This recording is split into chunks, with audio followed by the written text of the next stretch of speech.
right, I'm here this morning to do a little demonstration of sharpening plane blades and chisels. These are plane irons, actually, is what you'd call them. And I've got a number of different ones here now.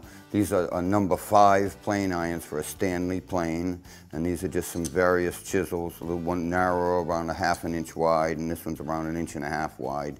And we're gonna grind these things up on a bench grinder here, and then switch over and do a little bit of honing on some stones and get them sharpened up nice and show you how we go about it. All right, so I'm at the bench grinder here. Now it's just a very small little 6-inch bench grinder, and it's got an aluminum oxide wheel on it. This is a finer grade of aluminum oxide, one of the finer wheels that they make white.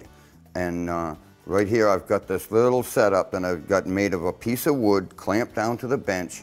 It's a very nice little piece of equipment that I need to have to get this project done properly. And basically what I'm using it for is a guide mechanism. First thing I'm going to do is grind this thing flat on the end because it's got the chips and damage in it, like I said.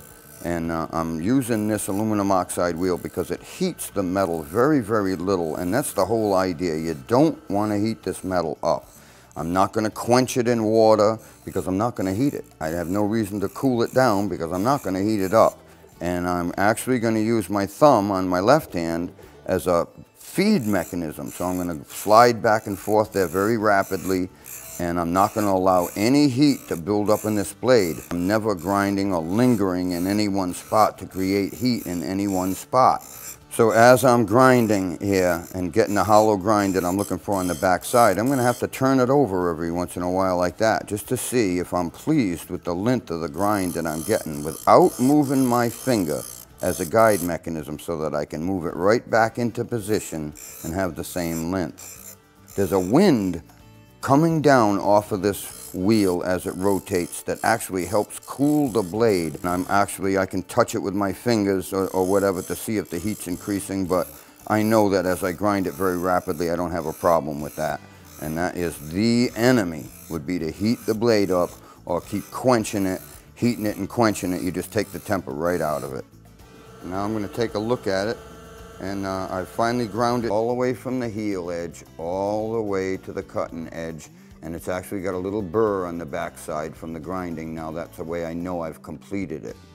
Right now I'm going to show you a little chisel that I've been using here to cut the rabbet in the 4-foot of the 8-meter that I'm working on. Now I've actually ground this many times before and the grinding is right, but every time I sharpen a tool, I grind it first. I don't just take a tool over to the stone and start working at it on the stone. The damage is a little bit too much, even if it's very, very slight.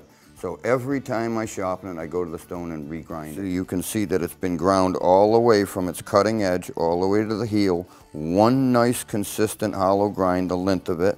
And now I can move over to the stone and just rub her over the stone a little bit and she'll be done. I'm just about to hone the edge on a few of these blades here. And first thing I'd like to show you is that I'm not going to use any honing oil. I'm going to use denatured alcohol here. Now the idea of this is to just keep the metal that I've honed off mobile on the stone, so it keeps the stone kind of clean and it also keeps the edge of the blade cool. First I'm going to start off with this stone right here. Now this is a little diamond stone. They make these in different grits. This is a red stone. I think this is about a medium grit.